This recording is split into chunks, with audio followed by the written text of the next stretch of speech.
Hi there, everyone. Welcome to another episode of Star Wave. Sit back and enjoy this another story that I made. What if the Force disappeared from the galaxy after Order 66? Let's explore the depths of it in the video. Darth Vader reaches out through the Force. Nothing.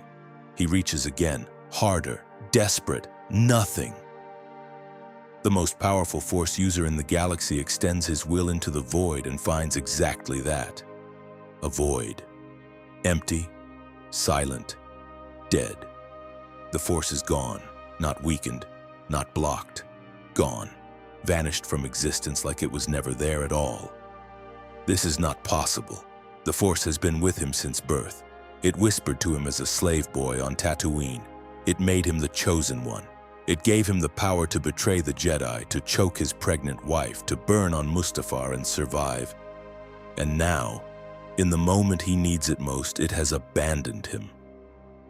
Vader lies on the operating table, his new mechanical body screaming with pain, his lungs forcing air through a respirator that will keep him alive for decades. He has just sacrificed everything, his friends, his wife, his soul, all for the unlimited power Palpatine promised him. That power no longer exists. He tries to feel Padme, to sense if she survived, to reach across the galaxy and touch the life growing within her. There is only silence, a terrible, absolute silence that stretches in every direction, not like an empty room, like the room itself was never built. The walls are gone, the floor is gone. The Force that bound the galaxy together has simply ceased to be. And then he sees Palpatine. The Emperor stands at the foot of the operating table, and something is wrong. Palpatine is shaking, the most powerful Sith Lord in 1,000 years. The man who orchestrated the Clone Wars, destroyed the Jedi Order, and seized control of the entire galaxy. He is trembling like a frightened child. His yellow eyes are wide, his hands clench and unclench at his sides. The smug confidence that has defined him for decades has vanished entirely. Master. Vader's vocoder distorts the word into something mechanical and cold. What has happened? I cannot feel the Force. Palpatine's lips part. No sound emerges. For a long moment, the ruler of the galaxy simply stands there, silent and shaking. Then he speaks. His voice is barely a whisper. It is not just you, Lord Vader. The Force is gone. From everything. From everyone. The words hit like a death sentence. Vader does not understand, cannot understand. The Force cannot simply disappear. It is the energy field created by all living things. It binds the galaxy together. It is eternal and infinite and everywhere. But even as he denies it, he knows. He felt the moment it vanished, felt it withdraw like a tide retreating from the shore. And in its absence, there is only emptiness. Explain. I cannot. Palpatine moves closer and his hands are still shaking. One moment I held unlimited power. The next, there was nothing. No connection, no dark side. It is as if the Force itself has abandoned us. Abandoned. The word echoes through Vader's mind, as if the Force made a choice, as if it looked upon what they had done and found them unworthy.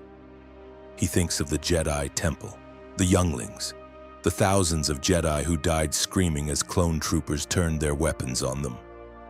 He thinks of Order 66 executing across the galaxy in perfect synchronization. And he wonders if the Force felt every single death. In the days that follow, the full scope of the catastrophe becomes clear. It is not merely the Sith who have lost their power. Across the galaxy, every being who once touched the Force now finds themselves severed from it completely. The handful of Jedi who survived Order 66 are suddenly as ordinary as the citizens they once protected. The Inquisitors that Palpatine had been preparing to hunt them are useless before they can even begin their mission. On Dagobah, Yoda sits in meditation, reaching for a connection that no longer exists. For nearly 900 years, the Force has been his guide, his teacher, his closest companion. He has devoted his entire existence to understanding its mysteries and serving its will. And now, in the twilight of his life, it has left him. The ancient master opens his eyes and stares at the swamp around him. For the first time in centuries, he sees the world as others do. Without the Force, it is simply a bog, damp and dark and filled with creatures that care nothing for the cosmic balance of light and darkness. There are no currents of destiny flowing through the murky waters. There are no whispers of the future in the mist. There is only the physical world, solid and indifferent. Gone it is, Yoda murmurs to himself, truly gone. He reaches for his walking stick and pulls himself to his feet. His joints ache. Without the Force to sustain him, he feels every one of his 870 years. The vitality that kept him spry and capable has faded, leaving behind a small, frail creature who must face mortality for the first time in living memory. But Yoda does not despair. He has seen too much, lived too long to surrender to hopelessness now. Instead, he begins to think, to analyze, to understand. The Force has not died. He is certain of this. One cannot destroy the energy that binds all living things. It would be like destroying life itself. No, the Force has withdrawn. It has retreated from the galaxy, pulling back to some place beyond their reach. But why? The answer comes to him slowly, painfully, like a wound being examined in harsh light. Order 66, the systematic murder of thousands of Jedi. The betrayal of trust on a scale never before seen in galactic history. And at the center of it all, the Chosen One himself, Anakin Skywalker, cutting down younglings in the temple that should have been their sanctuary. The Force felt it all, every death, every betrayal, every moment of terror and pain and confusion as the Jedi fell to those they had trusted with their lives. And it was too much. The wound was too deep. So the Force did what any living thing does when faced with unimaginable trauma. It withdrew. It protected itself. It left the galaxy to deal with the consequences of its own actions. Yoda closes his eyes and releases a slow breath. There is no point in grief, no point in regret. What is done cannot be undone. All he can do now is survive, learn, and wait for the day when the Force decides to return, if it ever does. On Tatooine, Obi-Wan Kenobi arrives at the moisture farm of Owen and Beru Lars. He carries a bundle in his arms, a newborn child who sleeps peacefully, unaware of the chaos that surrounds his birth. This is Luke Skywalker, son of Anakin and Padme, and he represents the last hope of the Jedi Order. Or at least he did. Obi-Wan felt the Force vanish during his journey to Tatooine. One moment he was piloting his ship through hyperspace, the baby beside him, the familiar presence of the Force surrounding them both. The next, there was nothing. The connection he had cultivated since childhood, the gift that defined his entire existence, was simply gone. He nearly crashed the ship. His hands, usually so steady from decades of training, began to shake uncontrollably. He pulled out of hyperspace and drifted in the void between stars, staring at the child beside him and wondering what any of it meant now. The Chosen One's son, meant to bring balance to the Force. But what balance can there be when the Force itself has abandoned them? Now standing before Owen Lars, Obi-Wan hands over the child with heavy heart. Owen takes the baby with practiced ease, his weathered face betraying nothing of his emotions. His sister's boy, Obi-Wan says, "Please take him. Raise him as your own." Owen looks at the child, then at the Jedi before him. He knows who Obi-Wan is, knows what he represents, and he knows that this child carries the blood of the man who caused so much death and destruction. "He can stay," Owen says finally, "but you cannot. I will not have the Empire coming to my door looking for Jedi." "I understand." Obi-Wan hesitates, then adds, "There is something you should know. The Force is gone. from everyone, including me. I am no longer a Jedi, not really, I'm just a man. Owen's expression flickers with something that might be surprise. Then he nods slowly.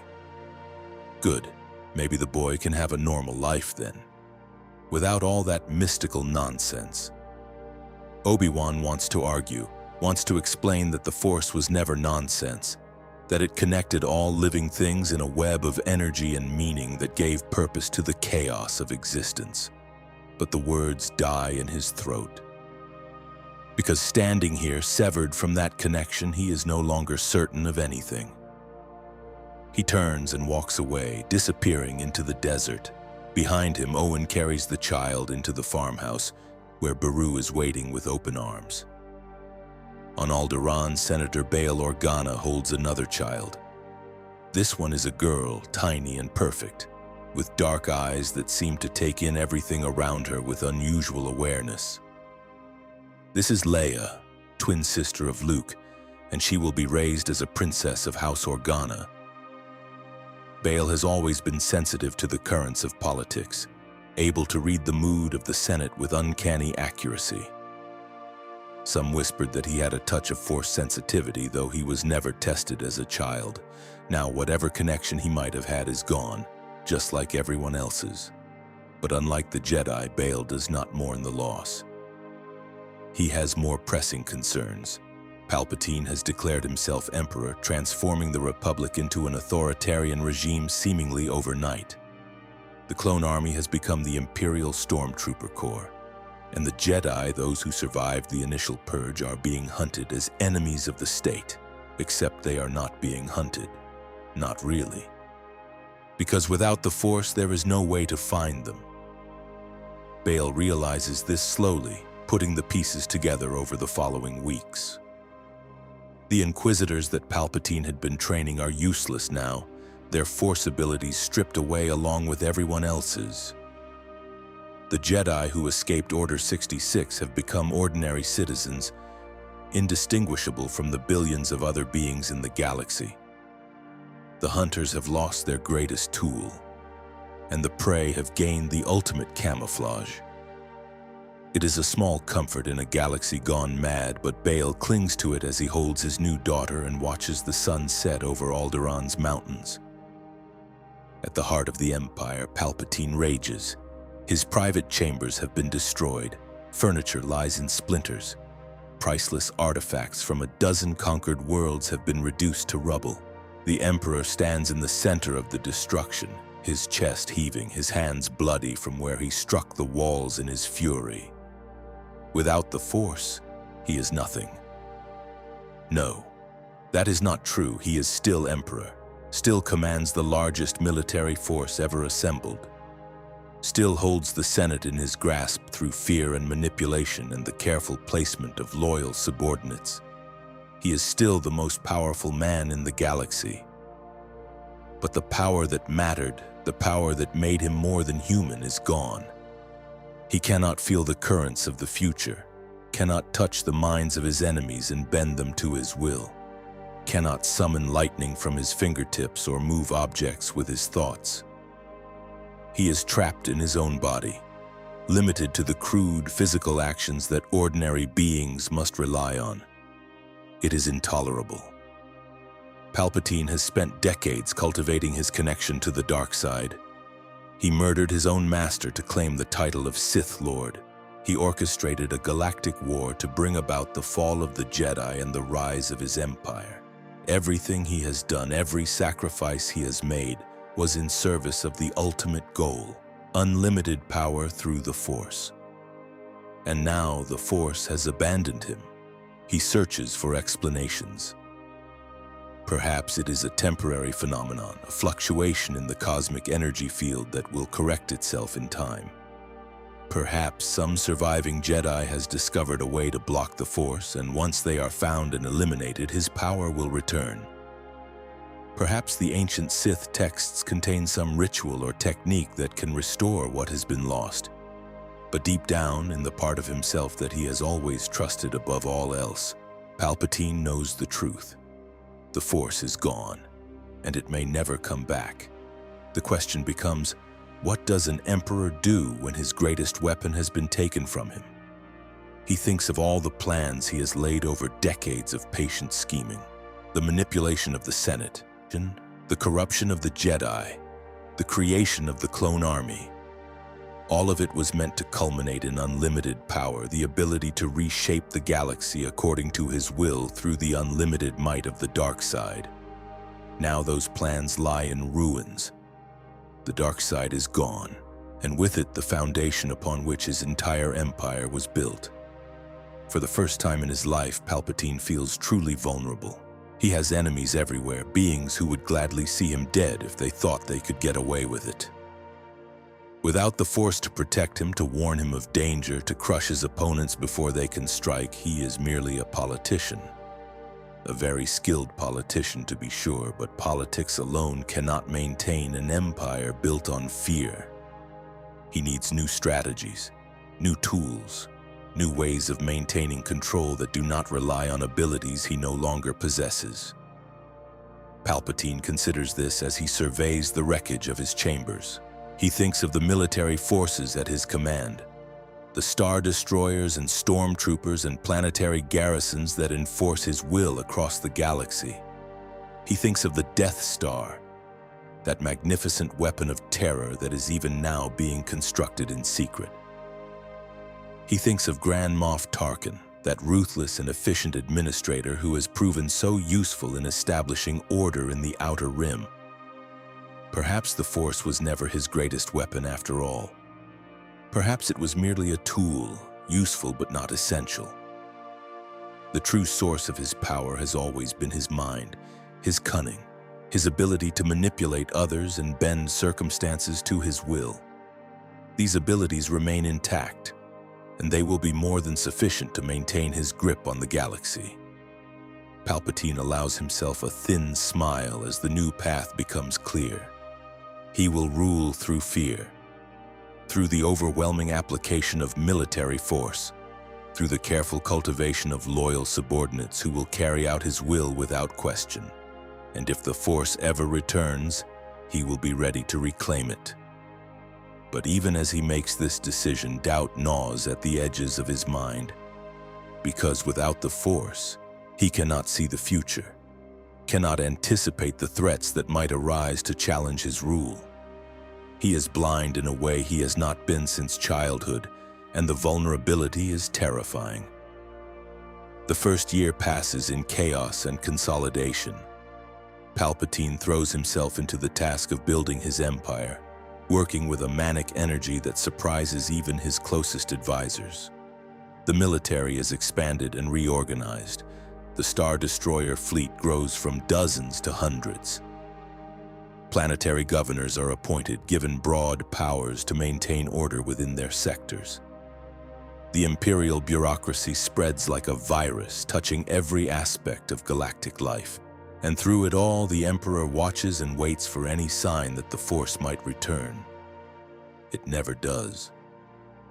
Vader adapts in his own way. Without the Force to sustain him, his body is even more dependent on the life support systems built into his armor. The suit that was meant to be a prison becomes simply a necessity, a mechanical shell that keeps him alive through the sheer application of technology. But it is the mental changes that surprise him most. For years, Vader had been consumed by the dark side. It fueled his anger, his hatred, his obsessive desire for power. It whispered to him in moments of doubt, promising that all his sacrifices would be worthwhile, that Padmé's death would have meaning if he could only become strong enough to reshape the galaxy according to his will. Now that voice is silent, and in the silence, other voices begin to emerge, the screams of the younglings he murdered. The betrayed cry of his former master as their duel reached its climax, the gentle sound of Padmé's breathing as she slept beside him in happier times. All the memories he had buried beneath layers of rage and darkness come flooding back, no longer suppressed by the Force that had warped his mind. Vader finds himself standing in his meditation chamber one night, staring at the twisted reflection of his mask in the polished walls. and he realizes with a horror that threatens to break what remains of his sanity that he can no longer remember why he did it. The logic that seemed so clear on Mustafar, the desperate reasoning that led him to believe Palpatine's promises, now seems like the ravings of a madman. He sacrificed everything for power, killed those who trusted him, strangled the woman he loved with his own Force abilities, and in the end, he gained nothing. The power is gone. The dark side that promised to make him invincible has abandoned him. He is left with nothing but a broken body, a lifetime of regret, and an emperor who views him as a useful attack dog rather than a true apprentice. For the first time since his fall, Darth Vader considers the possibility that he made a terrible mistake. But the thought is too painful to hold for long. He pushes it aside, buries it beneath the familiar anger that still burns in his heart even without the dark side to fuel it. There is work to be done, an empire to serve, enemies to crush. He will not allow himself to feel regret. He cannot afford such weakness. Yet the thoughts return night after night, forcing him to confront the man he used to be. And slowly, imperceptibly, something begins to change within him.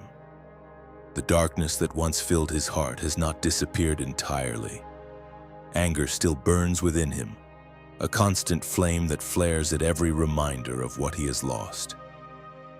But without the Force to feed that anger, to amplify it into all-consuming rage, it begins to cool, to settle into something different.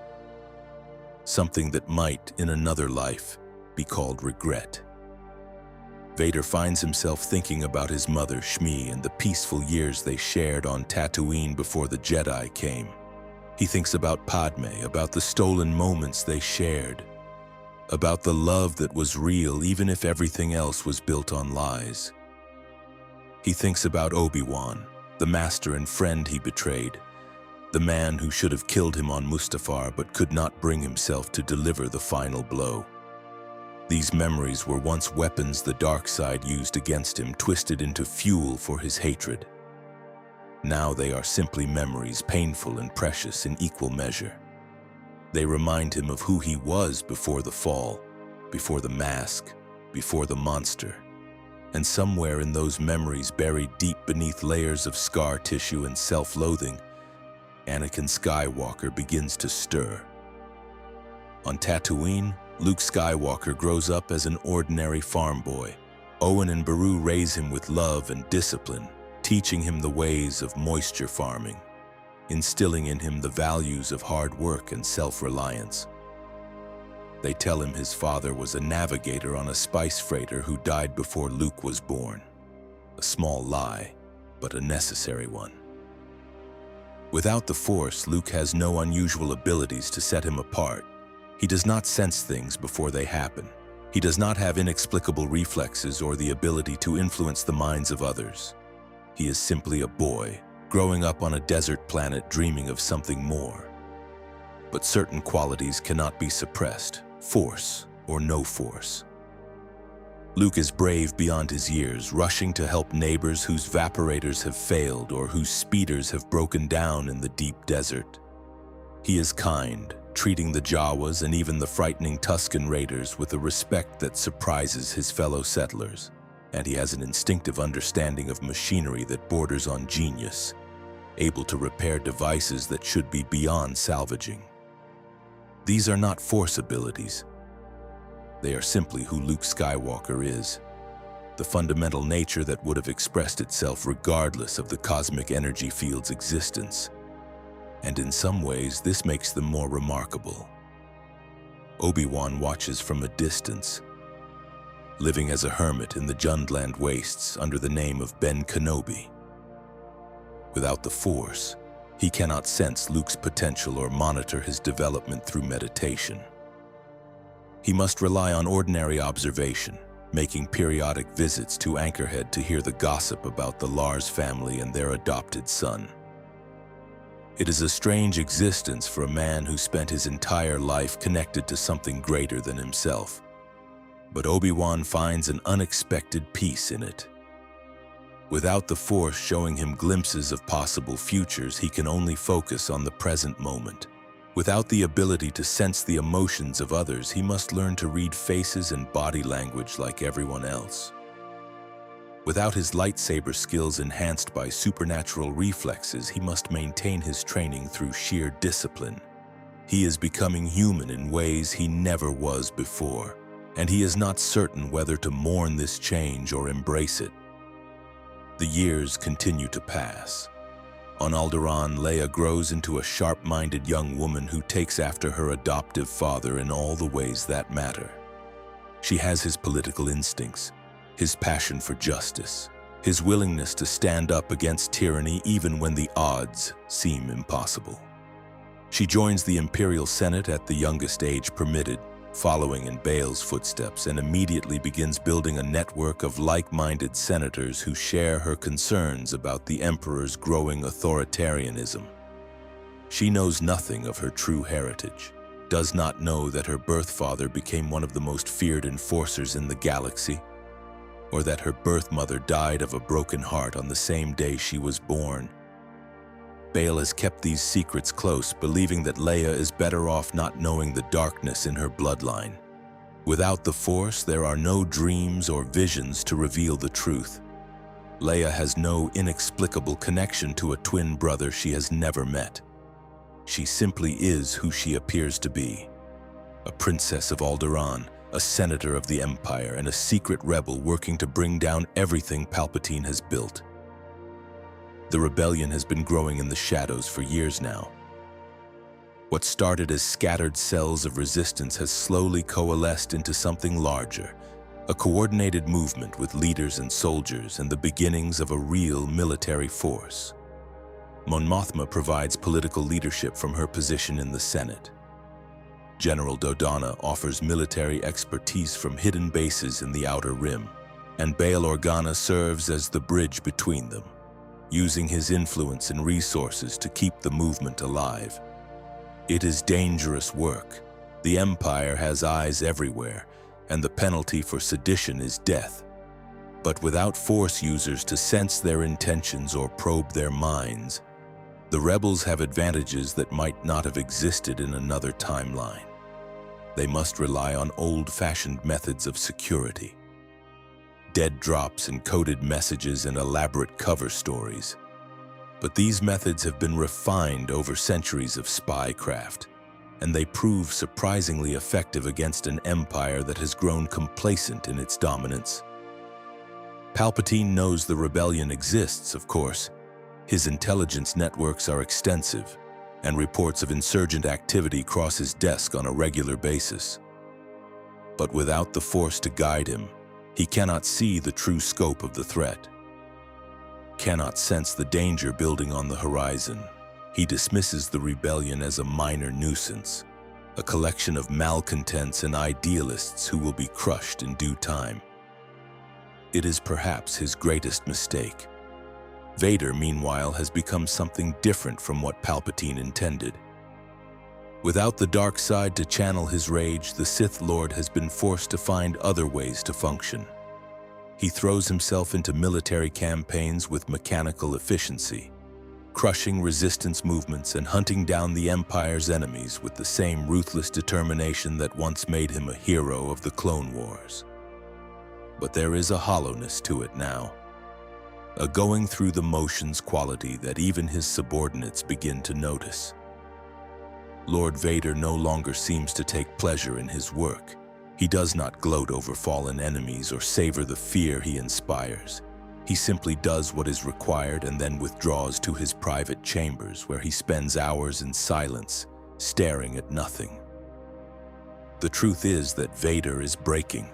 Without the Force to numb his conscience or fuel his hatred, he is being forced to confront the full weight of his actions.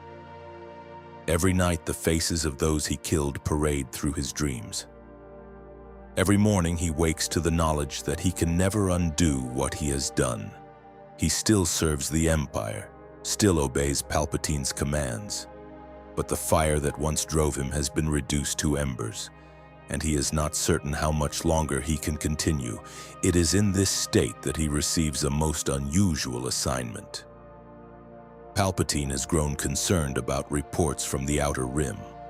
Several systems have been showing signs of organized resistance, their garrisons attacked by well-equipped forces that appear and disappear like ghosts.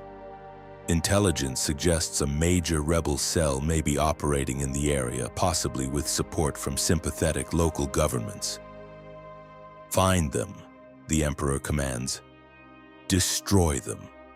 Make an example that will discourage others from similar foolishness. Vader accepts the mission without comment. He assembles a task force of Star Destroyers and begins his hunt, methodically investigating each system in the sector for signs of rebel activity. What he finds instead changes everything. On a backwater world called Kira, Vader's forces engage a small rebel fleet attempting to evacuate a hidden base. The battle is brief and one-sided, the rebel ships no match for Imperial firepower. But as the survivors are rounded up for interrogation, one of them catches Vader's attention. She is young, perhaps 20 standard years, with brown hair and fierce eyes that show no fear even as she is dragged before the Dark Lord. She wears the uniform of a rebel soldier, and her bearing suggests someone accustomed to command. But it is not her appearance that stops Vader in his tracks. It is what she says. "You were the chosen one," she spits at him. "You were supposed to destroy the Sith, not join them. The Jedi believed in you, and you murdered them all." Vader feels something crack within his chest. The words strike him like physical blows, each one tearing at wounds he had thought long scarred over. He wants to kill her, to silence her before she can say anything more. But he finds himself frozen, unable to move or speak. "My mother survived Order 66, the young woman continues. "She was a Padawan at the temple. She watched you cut down children, Skywalker, children who trusted you, children who had no chance of defending themselves." That name. No one has called him Skywalker in years. The sound of it unlocks something in his memory, a flood of images from a life that seems to belong to someone else. "She escaped and spent the rest of her life in hiding," the woman says. "She told me everything before she died. About the prophecy, about what you were supposed to be, about how you threw it all away for power." Vader finds his voice at last. "Your mother was a fool. The prophecy was a lie. The Jedi manipulated me from the beginning." "Did they?" The woman's laugh is bitter. "Did they make you murder children? Did they make you strangle your pregnant wife? Or did you do those things because the dark side told you to?" The words land like blaster bolts. Vader takes an involuntary step backward, his mechanical breathing suddenly ragged and uneven. "And now look at you." The woman gestures at his suit, his mask, the towering black form that has become synonymous with Imperial terror. "The dark side promised you everything, and it left you with nothing. No power, no family, no purpose. Just a broken man in a metal shell, serving a master who sees you as nothing more than a weapon. Enough!" Vader raises his hand, intending to end her life, to silence the voice that is tearing him apart. But his arm trembles, and the killing gesture never comes. Because she is right, about all of it. Without the Force, Vader cannot choke her from a distance or crush her mind with a thought. He would have to kill her with his bare hands or order his troops to shoot her. And for reasons he cannot fully articulate, he finds himself unable to do either. "Take her away," he says finally. "Hold her for interrogation." The stormtroopers drag the woman from the room, but her eyes never leave Vader's mask. And in those eyes, he sees something that he has not seen in years. Pity. The interrogation never happens. That night, Vader stands alone in his quarters, staring at the woman's file on his datapad. Her name is Mira Tal. Her mother was indeed a Jedi Padawan who escaped the temple massacre. She joined the rebellion 3 years ago and has been one of their most effective cell leaders. None of this is what holds his attention. What he cannot stop thinking about are her words, the prophecy, the chosen one, the promises of the dark side that turned to ash in his hands. For years, Vader has buried these thoughts beneath duty and anger, but the anger is hollow now, a reflex without the force to give it power. And duty seems a poor reason to continue serving an empire built on lies and murder. He thinks of Padme, of the life they might have had together, of the children they would have raised, all of it destroyed by his own choices. And then a new thought surfaces, one so dangerous that he almost recoils from it. What if there is another way? The rebellion exists. It is small and outmatched, but it is fighting against everything Vader helped create, everything he now despises. What if instead of hunting them, he joined them? What if he used his knowledge of the Empire's weaknesses to help bring it down? The idea is madness. He has too much blood on his hands. No rebel would ever trust him, and rightfully so. He is the monster that haunts their nightmares, the face of imperial oppression. Even if he wanted to change sides, they would never accept him. But then again, they do not have to know who he is. Know who. Without the force to reveal his identity, he is just a man in a suit. He could remove the mask, could fashion a new identity, could start over as someone else entirely. The thought takes root, growing stronger with each passing hour. By morning, Vader has made his decision. He releases Mira Tal from custody personally, meeting her in a private cell far from prying eyes. She stares at him with undisguised hostility as he enters. "I am not here to interrogate you," he says. "I am here to make you an offer." "What could you possibly offer me except death?" "Information." Vader pauses, weighing his words carefully. The Empire has weaknesses, vulnerabilities that could be exploited by a sufficiently determined force. I know where the supply lines are thinnest, where the garrison commanders are corrupt or incompetent, where a small fleet could strike and disappear before reinforcements arrive. Mira's eyes narrow. "Why would you tell me this?" "Because I am tired." The admission surprises even Vader himself. Tired of serving an emperor who cares nothing for life or justice. Tired of being the instrument of oppression. Tired of living with the knowledge of what I have done. You expect me to believe that Darth Vader wants to help the rebellion? No. Vader reaches up and begins to release the seals on his helmet. Not Darth Vader. The mask comes away with a hiss of depressurized air. Underneath, Mira sees a scarred and ruined face, pale from years without sunlight, crisscrossed with the lines of old burns and cybernetic implants. But the eyes that look back at her are human. Tired, filled with pain that has nothing to do with physical wounds. "My name is Anakin Skywalker," he says quietly. "And I want to help you destroy what I created." The revelation sends shockwaves through the rebellion. When Mira returns to the Rebel High Command with her story, most refuse to believe it. Darth Vader, the Emperor's right hand, turning against the Empire. It must be a trick, a trap designed to infiltrate and destroy their movement from within. But Mira has evidence, detailed plans of Imperial installations throughout the sector. Codes and frequencies that can be used to evade detection. Information that would be invaluable even if its source were suspect. And then there is the figure who accompanies her. No longer in black armor, but in simple spacer's clothes that cannot quite hide the mechanical limbs beneath. His face is covered by a hood, but those who meet his eyes see something there that gives them pause. A depth of suffering that cannot be faked. Bail Organa is the first to speak privately with him. The senator looks at the man who was once Anakin Skywalker and sees the ghost of someone he knew long ago. A young Jedi with a quick smile and a quicker temper. A hero of the Republic. A friend. How can I trust you? Bail asks. After everything you've done? You cannot. Anakin's voice is raw without the vocoder. You have no reason to trust me and every reason to kill me on sight.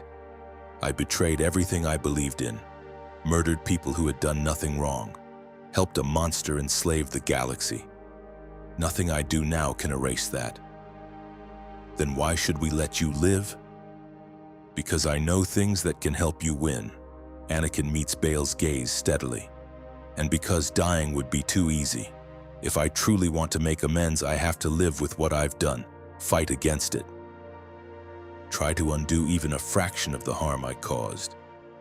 Bail considers this for a long moment. Without the Force, he cannot sense Anakin's intentions or probe his emotions for deception. He must rely on his own judgment, honed over decades of political experience. And that judgment tells him against all reason that this broken man is telling the truth. You will be watched, Bail says finally. Every moment of every day. If you give us any reason to doubt you, you will be killed. But if what you say is true, if you genuinely want to help us fight the Empire, then the rebellion will accept your assistance. Anakin nods slowly. It is more than he deserves. More than he ever expected. There is one more thing, Bail adds. A question I have to ask, though I am not certain I want to hear the answer. Ask it. Padme. Bail's voice catches on the name. Did you know about the children? The question hits Anakin like a punch to the chest. The children. He had assumed they died with Padme.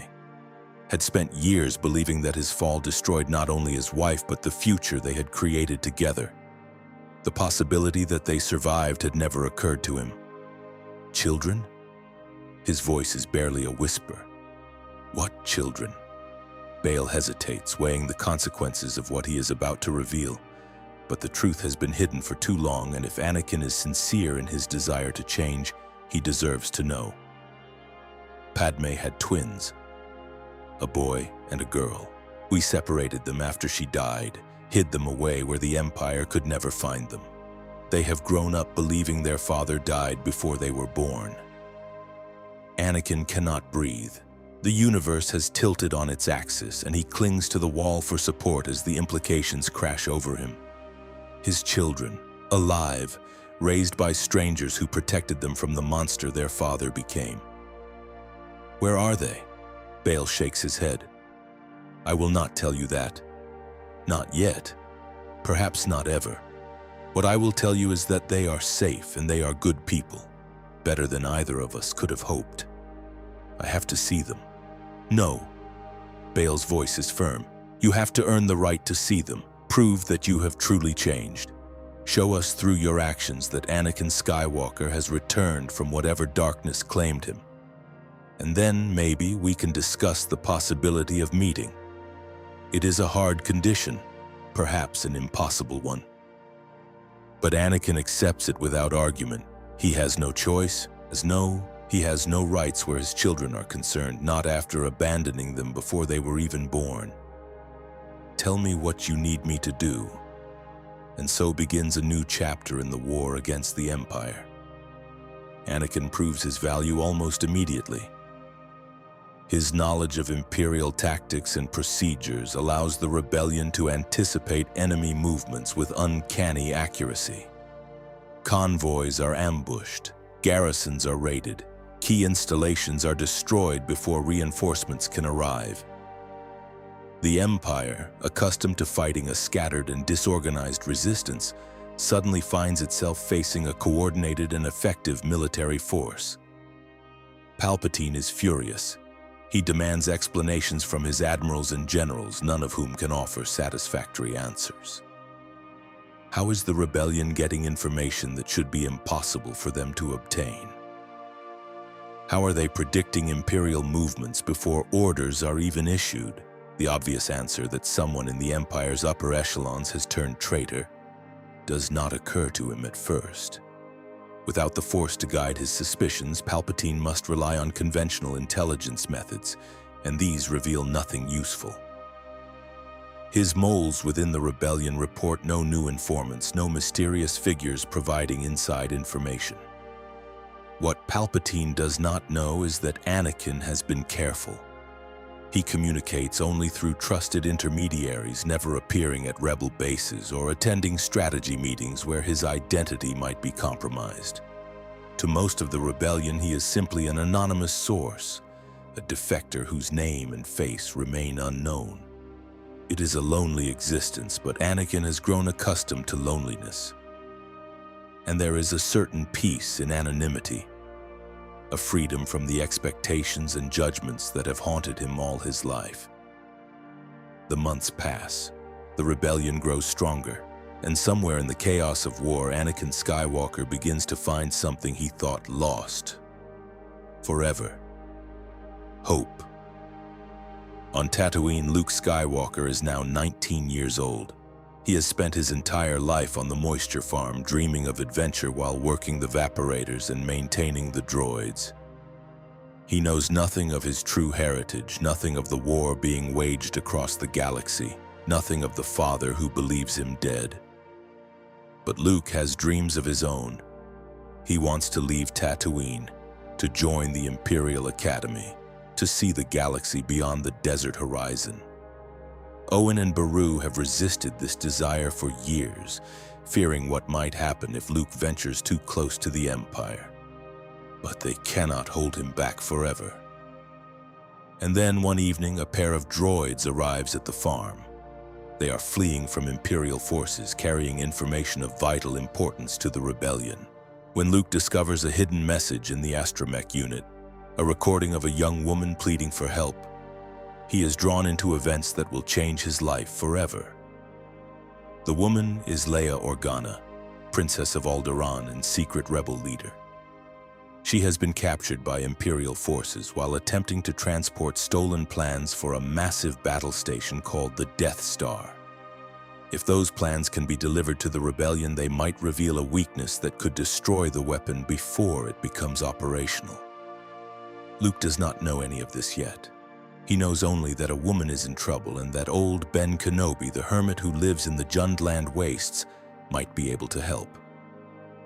When he arrives at Ben's hovel, the old man listens to the message with an expression that Luke cannot read. Then Ben turns to him with a seriousness that seems out of place in the dusty little dwelling. "I knew your father," Ben says slowly. "We fought together in the Clone Wars. He was a good man, a skilled pilot and a true friend." Luke feels his heart quicken. He has always wanted to know more about his father, but Owen refused to discuss the subject. What happened to him? Ben hesitates. He considers telling Luke the truth, the whole terrible truth about Anakin's fall and redemption and current status as a secret rebel agent. But the weight of that knowledge seems too much for a young man who has never left his home planet. "He was betrayed," Ben says finally, "by someone he trusted. But that was long ago, and what matters now is that you have a chance to make a difference. The rebellion needs those plans. Will you help me deliver them?" Luke wants to say yes. Every fiber of his being screams at him to embrace this adventure, to become part of something larger than moisture farming and desert sunsets. But Owen and Beru are depending on him. He cannot simply abandon them. "I have to go home first," he says. "I have to explain." Of course, they return to the farm together, but what they find there turns Luke's world to ash. Imperial stormtroopers searching for the droids have burned the homestead to the ground. Owen and Beru lie dead among the ruins, their bodies still smoking from blaster fire. Luke stands before the wreckage, tears streaming down his face, and makes a silent vow. Whatever it takes, he will make the Empire pay for this. He will find the princess, deliver the plans, and do everything in his power to bring down the regime that murdered his family. "There is nothing for me here now," he says to Ben. "I want to learn about the rebellion. I want to fight." Ben places a hand on his shoulder. Without the Force, he cannot offer the mystical training that might have been Luke's birthright. But he can teach him other things. How to fight. How to survive. How to be the kind of man his father should have been. Then we have work to do. They charter passage aboard a disreputable freighter called the Millennium Falcon, captained by a smuggler named Han Solo and his Wookiee co-pilot Chewbacca. Han is cynical and mercenary, interested only in the credits they promise to pay him. But there is something beneath that hard exterior, a decency that he works hard to hide from everyone, including himself. Chewie sees it. The Wookiee has been Han's partner for years, ever since the smuggler saved him from Imperial captivity. He knows that Han's callous act is exactly that, an act, and that beneath the bluster is a man who cares more than he admits. The journey to Alderaan is tense and uncertain, none of them certain what they will find when they arrive. Han regales them with stories of his exploits, exaggerating shamelessly while Chewie growls corrections that only Han seems to understand. Luke finds himself drawn to the roguish captain despite his better judgment, while Obi-Wan watches everything with the patient wisdom of a man who has seen too much of life to be surprised by anything. What they find is nothing. The planet is gone, destroyed by the Death Star in a demonstration of Imperial power that was meant to terrify the galaxy into submission. Alderaan, with its billions of inhabitants, its ancient culture, its history stretching back thousands of years, has been reduced to an asteroid field. Luke stares at the debris in horror. Ben sinks to his knees, grief overwhelming him despite decades of Jedi training. Even Han, cynical and world-weary, cannot find words to express what he feels. And somewhere on the Death Star itself, Leia Organa has been forced to watch as everything she loved was turned to dust. The destruction of Alderaan sends ripples throughout the galaxy. Fear, certainly. The Empire has demonstrated its willingness to destroy entire worlds to maintain control.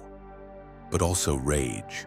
The kind of cold, burning anger that transforms ordinary citizens into revolutionaries. Recruitment for the rebellion surges overnight. Systems that had been neutral suddenly declare for the resistance. Imperial soldiers desert their posts in unprecedented numbers. Even the Senate, cowed and compliant for so long, begins to show signs of defiance. Palpatine has overplayed his hand. In trying to crush opposition through terror, he has united it against him in ways that would have been impossible otherwise. And on a secret rebel base in the Yavin system, the stolen Death Star plans are being analyzed for weaknesses. Anakin is there when the plans arrive. He has been working with the Alliance for months now, providing intelligence and strategic advice while carefully maintaining his anonymity. Most of the rebel leadership knows only that a high-ranking Imperial defector has been assisting them. They do not know his name or his history, but when the plans are displayed and the Death Star's specifications become clear, Anakin feels something in his chest that he has not felt in years. Recognition. He knows this station, helped design portions of it during his years as Vader. Understands its systems and vulnerabilities in ways that no analyst ever could. And as he studies the schematic, he sees what the others have missed. There. He points to a small exhaust port on the station's surface. This shaft leads directly to the main reactor. A precise hit would cause a chain reaction that would destroy the entire station. The rebel commanders crowd around, skeptical but intrigued. General Dodonna frowns at the indicated target. The shaft is only 2 meters wide. Even with targeting computers, the odds of hitting it are astronomical. Not if your pilot knows what he's doing. Anakin thinks of the trench runs he flew during the Clone Wars, the impossible shots he made while relying on instinct and skill rather than technology. Without the Force, such feats would be harder, but not impossible. I can fly that mission, he says. I know I can make that shot. The room falls silent. No one knows who this mysterious figure is, but his confidence is undeniable. And in this desperate hour, confidence may be all they have. No. The voice comes from the doorway. Luke Skywalker stands there, flanked by Han Solo and Chewbacca, with Ben Kenobi a step behind.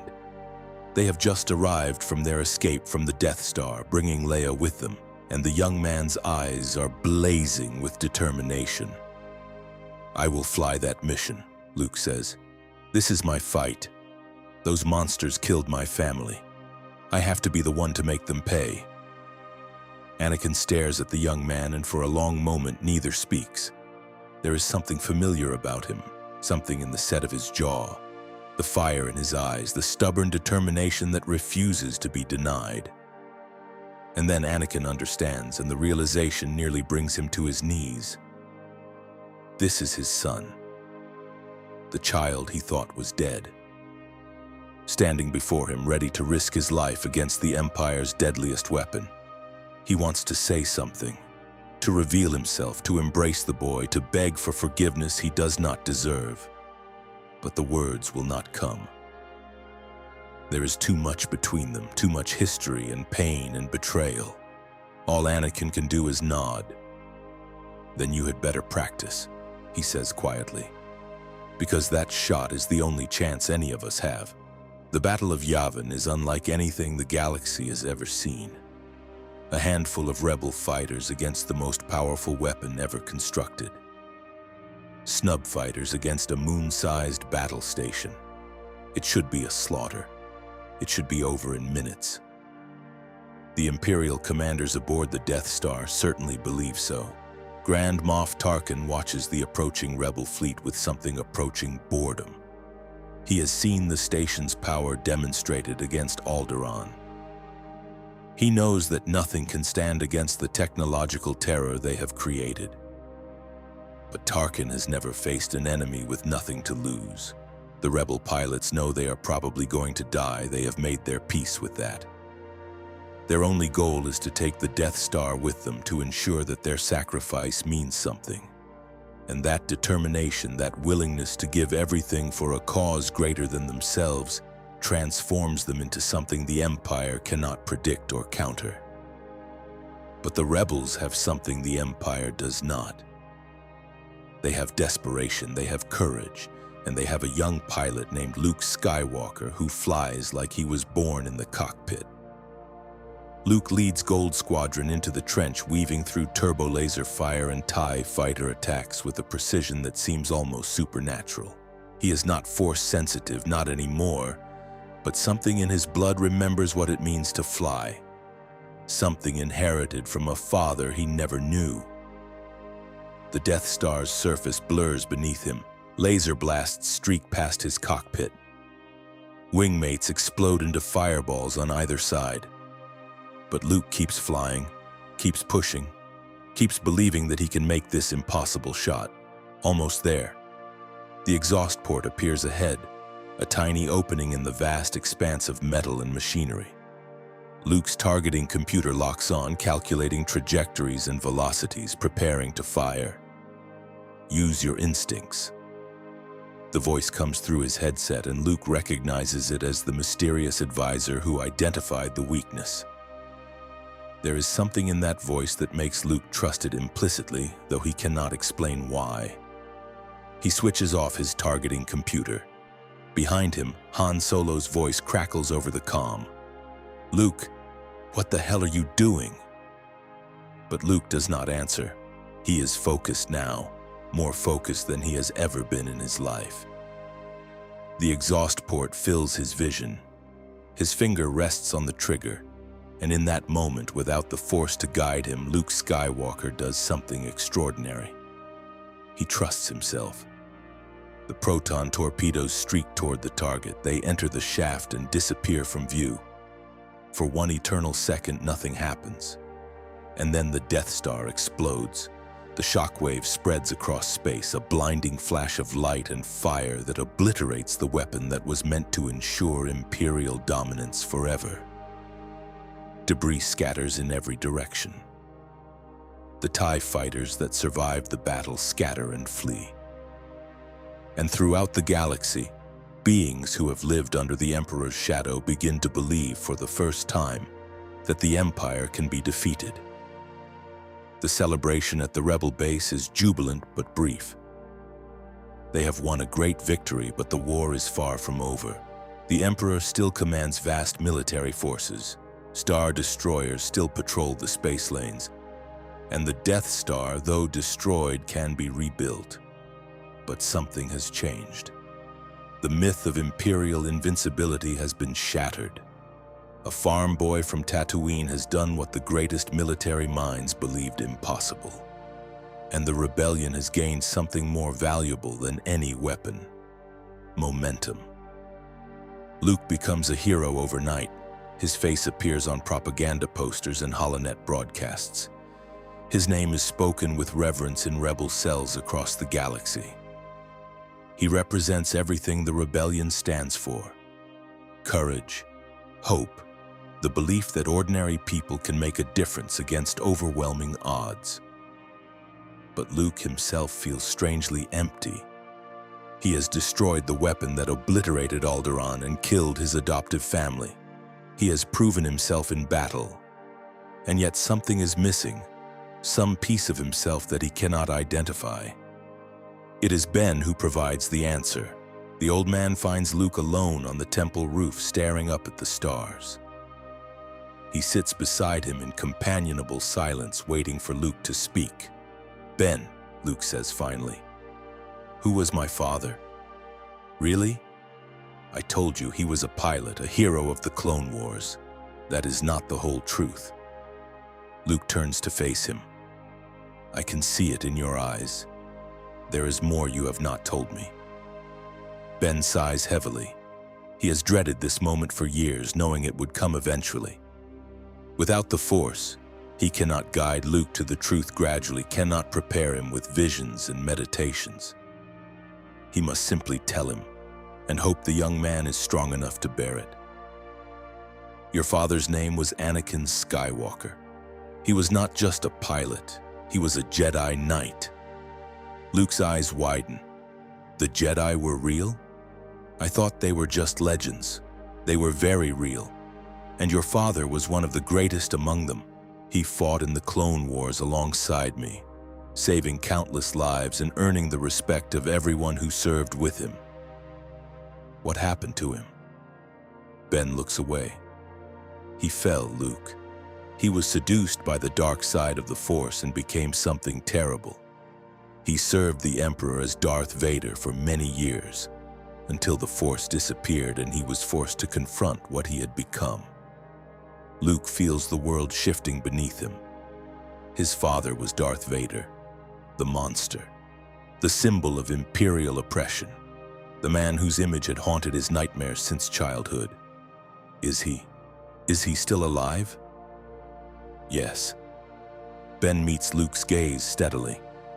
He has been working with the rebellion in secret, trying to atone for his crimes. The advisor who identified the Death Star's weakness, the one who told you to trust your instincts, that was him. Luke does not know how to process this information. His father is alive. His father was a Jedi. His father was Darth Vader. His father helped destroy the Death Star. It is too much, too complicated, too painful. "I need to meet him," Luke says finally. "I need to understand. Are you sure?" Ben's voice is gentle but worried. "What you learn may not be what you hope to find, I am sure." Luke's jaw sets with determination. "He is my father.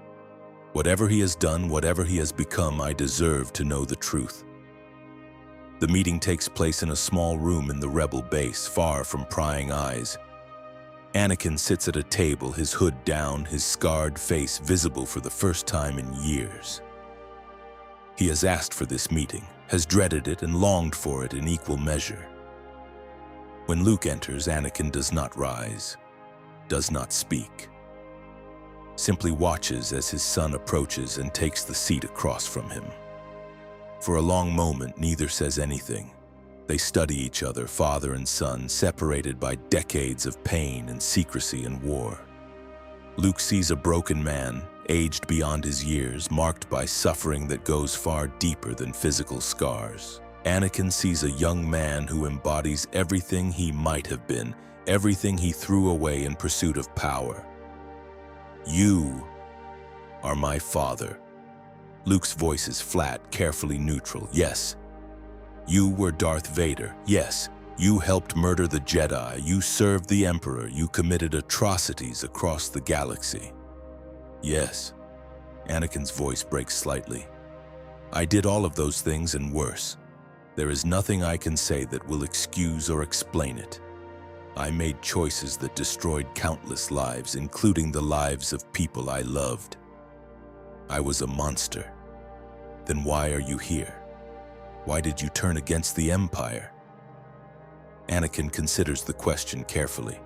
He could offer justifications, explanations, appeals to circumstances beyond his control. But Luke deserves better than that. Because the Force left us, and in its absence, I could finally see clearly what I had become. For years, the dark side clouded my mind, feeding my anger and hatred, numbing me to the consequences of my actions.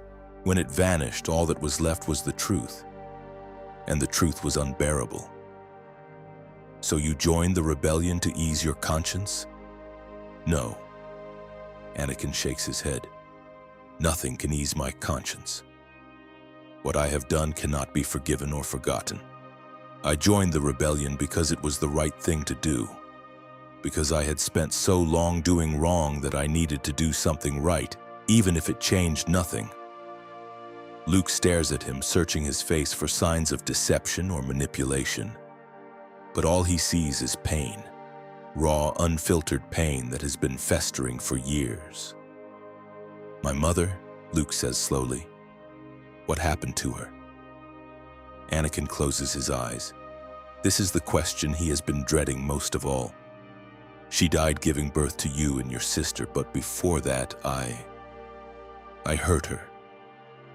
In my madness, believing she had betrayed me, I used the Force to choke her. She survived long enough to deliver you both, but the damage was done. The words hang in the air like a physical weight. Luke feels tears burning in his eyes. Grief for a mother he never knew mixing with rage at the man who took her from him. You killed her. Yes. And now you expect me to, what? Forgive you? Accept you as my father? No. Anakin meets his son's gaze steadily. I expect nothing. I deserve nothing. I only wanted you to know the truth, all of it, so you could make your own decisions. If you want me to leave the rebellion, I will. If you want me to turn myself in to face justice, I will do that too. I am done making choices for other people. The only choice that matters now is yours. Luke stands abruptly and walks to the window. Outside, rebel pilots are celebrating their victory, unaware of the drama unfolding in this small room. His father is a monster. His father is trying to change. His father killed his mother. His father helped destroy the Death Star. Nothing makes sense anymore. Nothing fits into the neat categories of good and evil that Luke once believed in. My sister, he says without turning around. Where is she? Alderaan. The word hits Luke like a physical blow. Alderaan, the planet that was destroyed by the Death Star. His sister was on that planet. No. Anakin realizes his mistake immediately. She was not there when it happened. She was captured by the Empire, trying to deliver the Death Star plans to the rebellion. She escaped with you, Luke. She is here on this base. Luke whirls around. Who? Princess Leia Organa. She is your twin sister. The revelation sends Luke staggering. Leia, the princess he rescued from the Death Star. The woman who fought beside him, argued with him, inspired him with her courage and determination. She is his sister. Does she know? No. Neither of you knew. Bail Organa kept the secret to protect you both from the Emperor. But you deserve to know now. Both of you do. Luke sinks back into his chair, overwhelmed. In the span of a few minutes, his entire understanding of himself has been transformed. He has a father. a sister, a history that extends far beyond a moisture farm on Tatooine. And beneath the shock and confusion, something else is stirring. Something that might in time become acceptance. "You wanted to make things right," Luke says slowly. "This is how you start. Not by dying for the rebellion, but by living with the truth, by facing the people you hurt and letting them decide what happens next." Anakin nods, not trusting himself to speak. "I cannot forgive you."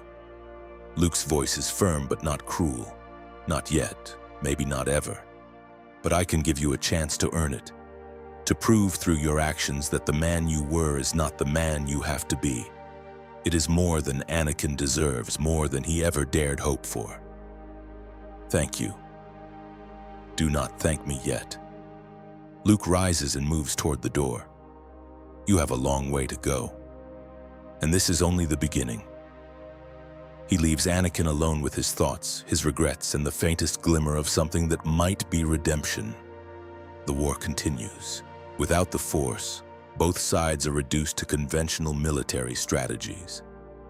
The Empire relies on overwhelming firepower and numerical superiority. The Rebellion relies on speed, surprise, and the growing support of systems that have turned against Imperial rule. Palpatine grows increasingly paranoid. The destruction of the Death Star has shaken him more than he admits. Without the Force to reveal his enemies' plans or crush their wills, he must rely on conventional intelligence services that are riddled with rebel sympathizers. And the disappearance of Darth Vader troubles him most of all. The Emperor has not seen his apprentice in months. The last reliable report placed Vader in the Outer Rim hunting rebel cells. But since then there has been silence. Some speculate that Vader was killed in action. Others believe he is pursuing a secret mission on the Emperor's behalf. Palpatine knows the truth is more disturbing. Vader has betrayed him. The realization comes slowly, pieced together from fragments of intelligence and the behavior of rebel forces that seem to anticipate his moves with impossible accuracy. Someone in the Empire's upper ranks is feeding information to the enemy. And the only person with both the knowledge and the motive to do so is the man who was once his greatest weapon. The Emperor's rage is terrible to behold. He executes officers and advisors by the dozen, searching for collaborators and traitors who may have aided Vader's defection. He orders the construction of a second Death Star, twice as large as the first, with defenses specifically designed to prevent another lucky shot. And he begins planning his revenge. On the rebel side, the alliance is growing stronger by the day. Systems that once feared Imperial reprisal now openly declare for the rebellion, providing soldiers and ships and resources for the war effort. The victory at Yavin has proven that the Empire can be defeated, and that proof is more valuable than any weapon.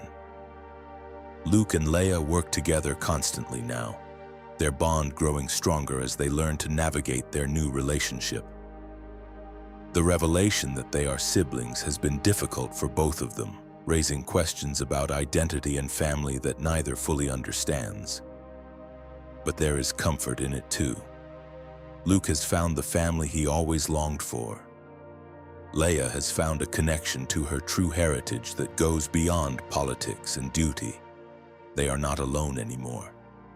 And then there is Anakin. The former Sith Lord has become an invaluable asset to the rebellion, his knowledge of Imperial tactics and technology proving decisive in battle after battle. He does not lead troops or make public appearances, content to work in the shadows where his past cannot complicate the Alliance's image. But slowly, tentatively, he is building relationships. Luke visits him regularly, their conversations growing longer and more comfortable over time.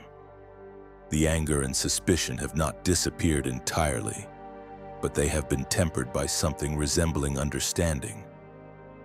Leia is harder. When she learns the truth about her parentage, her reaction is volcanic. She rages at Anakin, at the universe, at the unfairness of being connected to a man who represents everything she has fought against. For weeks, she refuses to see him or acknowledge his existence. But Leia is also practical. She cannot deny that Anakin's intelligence has saved rebel lives and advanced their cause. And eventually, grudgingly, she agrees to meet with him. The conversation is brief and brutal. Leia makes clear that she will never consider him a father, never forgive him for the destruction of Alderaan or the countless other atrocities committed in Vader's name. Anakin accepts this without argument, agreeing that she owes him nothing and that any relationship between them must be on her terms. It is not reconciliation, it may never be reconciliation, but it is a beginning. The final battle comes 3 years after the destruction of the first Death Star. The Emperor's new weapon is nearly complete, orbiting the forest moon of Endor under heavy guard. Intelligence reports indicate that Palpatine himself is supervising the final construction, confident that his battle station's improved defenses will prevent another rebel attack. But the Alliance has a plan. A strike team will infiltrate the moon's surface and destroy the shield generator protecting the Death Star. Once the shields are down, the rebel fleet will attack, targeting the reactor core before the weapon becomes fully operational. It is a desperate gambit with countless things that could go wrong. But it is their best chance, perhaps their only chance, to end the war. Luke volunteers for the ground team. So does Leia. And after much debate, so does Anakin. "I know that station," he argues. "I know its weaknesses better than anyone. If something goes wrong, I can adapt in ways that no one else can." The rebel commanders are skeptical, but they cannot deny his logic. Anakin is added to the strike team, though he is given a false identity and kept away from the main force to prevent his presence from being discovered. The infiltration goes smoothly at first. The strike team lands on Endor undetected and makes their way through the forest toward the shield generator. But Palpatine is waiting for them. The Emperor has anticipated this attack. He has laid a trap, filling the forest with scout troopers and walkers that spring into action the moment the rebels reveal themselves. Within minutes, the strike team is surrounded and outnumbered. Luke, Leia, and Anakin fight side by side, a family united against impossible odds. Their blasters blaze. Their improvised tactics hold the Imperial forces at bay. But the enemy keeps coming, and their ammunition is running low. And then the native Ewoks join the battle. The small, furry creatures have been watching the conflict from the shadows, uncertain which side to support. They have seen the Imperial machines devastate their forest, watched the armored invaders treat their world as nothing more than a resource to be exploited, and they have seen the smaller group of strangers fighting desperately against those invaders, asking nothing from the Ewoks, expecting no assistance. It is the latter that decides them. These strangers are willing to die for something they believe in. That kind of courage deserves respect. When the first Ewok war horn sounds, Luke thinks it is an Imperial trap. But then the trees come alive with furry warriors dropping from every branch, overwhelming the stormtroopers with sheer numbers and intimate knowledge of the terrain. Primitive weapons prove surprisingly effective against enemies who never expected to be attacked by creatures they dismissed as primitive. The battle shifts. What was once a desperate last stand becomes something more. The Ewoks create diversions, lead stormtroopers into traps, harry the Imperial flanks with hit-and-run attacks that frustrate and confuse the organized military response. The tide turns. The strike team reaches the shield generator and plants their explosives. But as they prepare to fall back, a shuttle descends from the sky. Palpatine has come personally to deal with the threat. The Emperor strides from his shuttle, flanked by royal guards in crimson armor. His eyes sweep across the battlefield, taking in the chaos and carnage, and come to rest on Anakin. So the traitor reveals himself at last. Palpatine's voice carries across the clearing, cold and terrible. "I should have destroyed you years ago. You tried, Anakin steps forward, placing himself between the Emperor and his children. "You failed. I never fail." Palpatine gestures and his guards fan out, weapons ready. "Without the Force, you are nothing but a broken man in failing armor." This ends now. The battle that follows is brutal and desperate. Palpatine's guards are elite soldiers trained to kill without hesitation. But they are facing the Chosen One, weakened but not defeated, and his children who have inherited his courage and determination. Luke fights with the ferocity of a man defending everything he loves. His blaster finds target after target, and when the ammunition runs out, he takes up a fallen weapon and keeps firing. Leia is everywhere at once, coordinating the strike team, calling out enemy positions, keeping the group together in the chaos. And Anakin faces Palpatine himself. Without the Force, neither can summon lightning or choke their enemy from a distance. They are reduced to the most basic form of combat, old men with weapons fighting for survival. But Anakin has something Palpatine does not. He has already lost everything, has already faced the worst that life can offer, has already died in every way that matters and been reborn in the ashes. He is not afraid. Palpatine is. The Emperor fights with the desperation of a man watching his empire crumble. He slashes and parries, retreating step by step as Anakin advances. His guards try to intervene, but Luke and Leia cut them down, clearing a path for their father. This cannot be. Palpatine's voice is thick with disbelief. "I am the Emperor. I am the chosen of the dark side. The dark side abandoned you." Anakin's voice is calm, almost gentle, just as it abandoned me. "The difference is that I found something worth living for without it." He disarms Palpatine with a twist of his weapon and sends the Emperor crashing to the ground. For a moment, he stands over his former master, weapon raised for the killing blow. The galaxy seems to hold its breath. Everything Anakin has suffered, everything Palpatine has done, comes down to this single moment. A single strike would end it. Would avenge Padme, the Jedi, the billions who died under Imperial rule, and it would be so easy, so satisfying.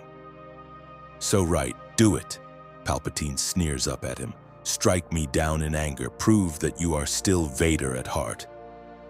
Anakin pauses. The temptation is immense. This man destroyed his life, manipulated him into darkness, turned him into a monster. Killing him would be justice, but it would also be revenge, and revenge is the path he walked for too long. "No." Anakin lowers his weapon and steps back.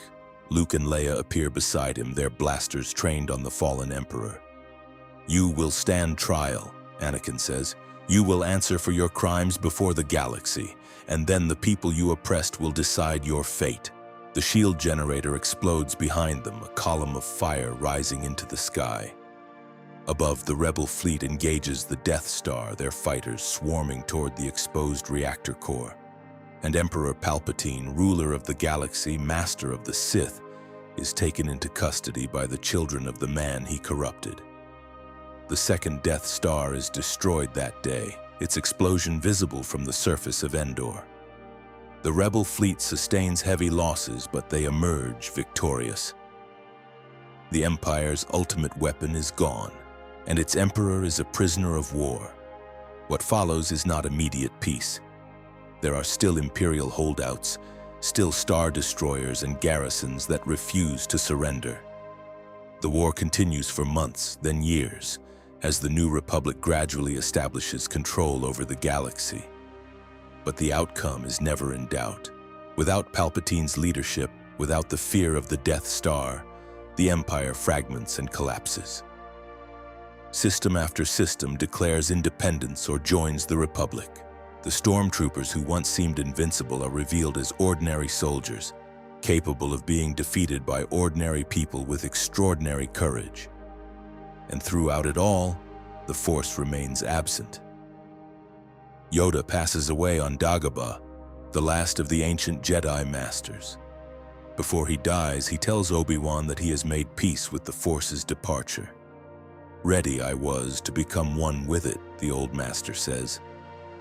But perhaps this is better. Perhaps learn to rely on ourselves the galaxy must. Without the Force to guide us find our own way, we must. Obi-Wan nods, understanding. For most of his life, he defined himself by his connection to the Force. But these past years living without it, he has discovered something unexpected. He is still himself, still capable of wisdom and compassion and strength. The Force did not make him a good man, it only enhanced what was already there. Perhaps, he says slowly, the Force did not abandon us. Perhaps it simply gave us room to grow. Yoda smiles and his eyes close for the last time. The trial of Palpatine draws beings from across the galaxy. The Senate chamber where he once proclaimed himself emperor now serves as his courtroom, filled with representatives from systems that suffered under his rule. The evidence against him is overwhelming. Witnesses testify to atrocities committed in his name. Documents reveal the extent of his manipulation, the lies that led to war, the deliberate cultivation of chaos to justify his seizure of power. Through it all, Palpatine maintains his composure. He does not beg or plead or deny his crimes.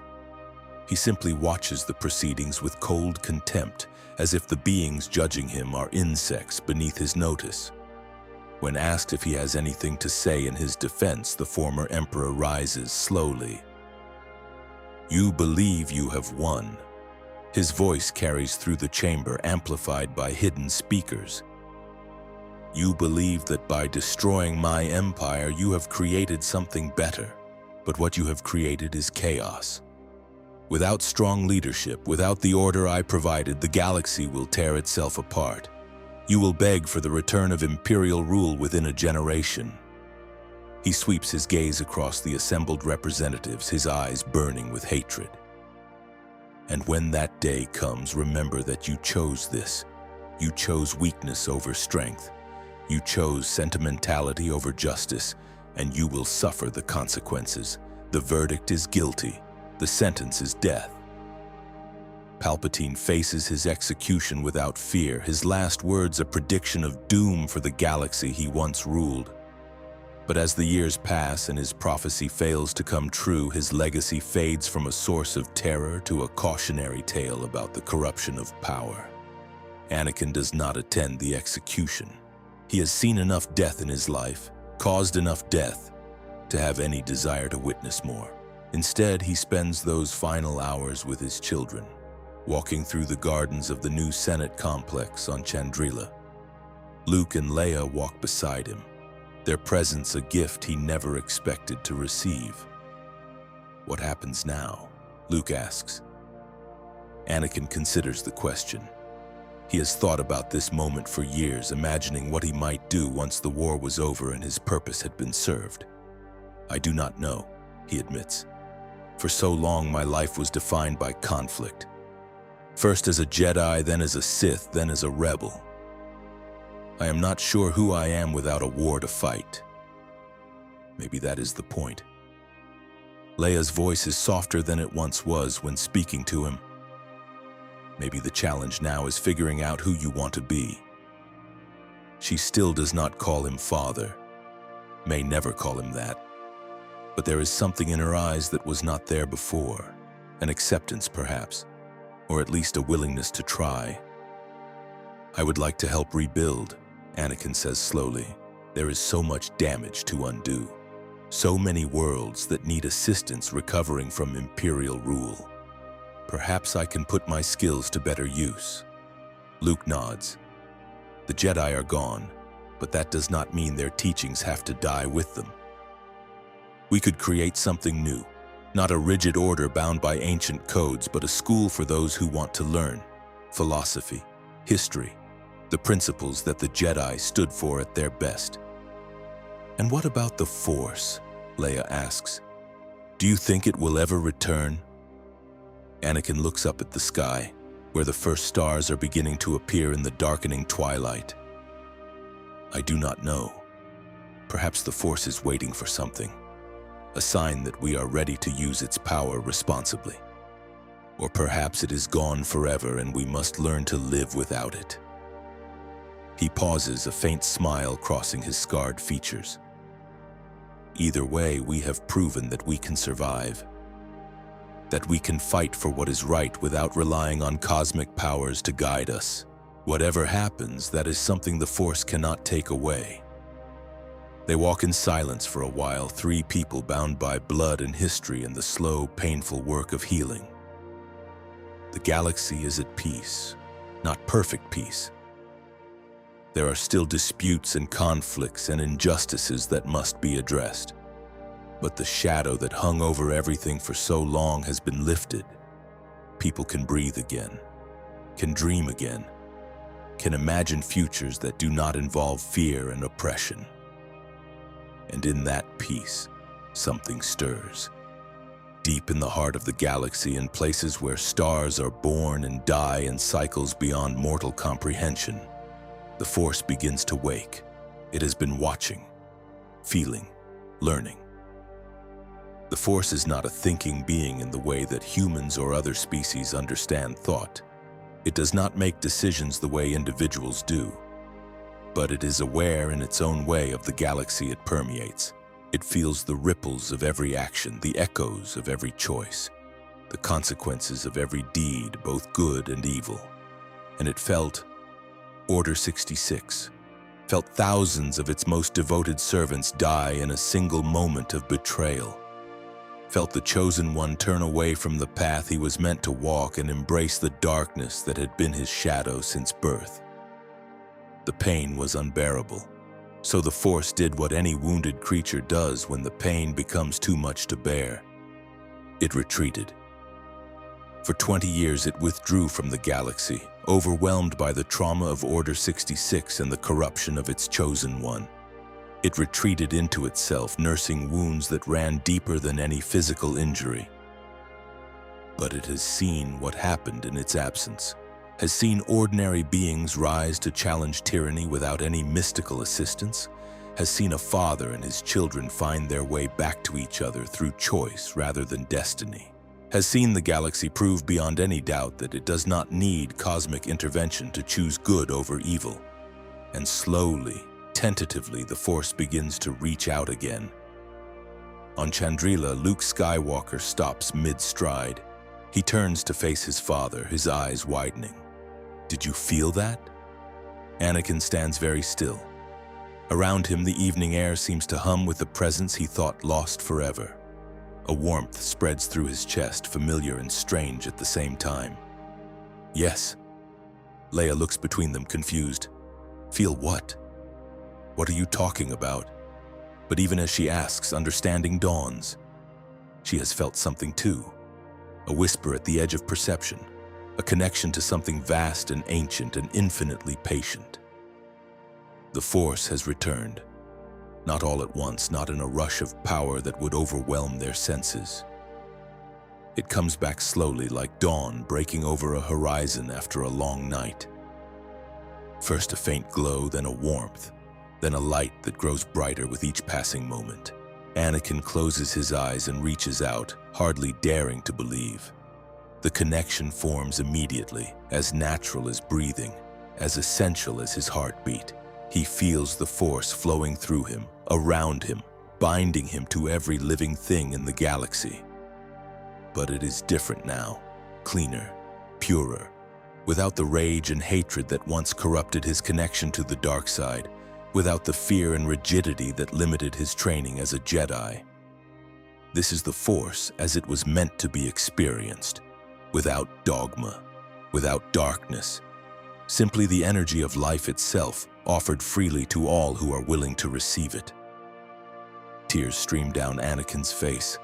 For the first time in longer than he can remember, they are tears of joy. "Welcome back," he whispers. The Force does not answer in words, it never has. But Anakin feels its response nonetheless. A sense of approval, of hope, of faith in the beings who proved themselves worthy during its absence, and a promise that whatever challenges lie ahead, they will not face them alone. the news spreads quickly. Force sensitives across the galaxy report feeling the connection return stronger and clearer than ever before. On worlds that once hosted Jedi temples, children begin displaying abilities that their parents cannot explain. Luke founds his school as he planned, but it is unlike any Jedi academy that came before. There are no rigid hierarchies, no strict codes of behavior, no suppression of emotion in the name of serenity. Students are taught to understand themselves first, to master their own hearts before attempting to master the Force. The curriculum includes philosophy and ethics, history and politics, meditation and combat. Students learn about the mistakes of the old Jedi Order and the horrors of the Sith. They are taught that the Force is a gift to be used responsibly, not a power to be hoarded or feared.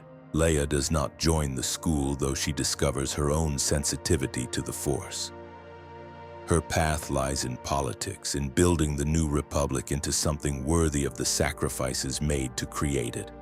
She serves as a senator, then a chancellor, then a figure of elder statesmanship who is consulted on matters of galactic importance. She and Luke remain close throughout their lives, the bond between them growing stronger even as their paths diverge. And eventually she makes peace with her father as well. Not forgiveness exactly. The wounds run too deep for that, but acceptance. An acknowledgement that people can change, that redemption is possible even for those who have committed terrible wrongs.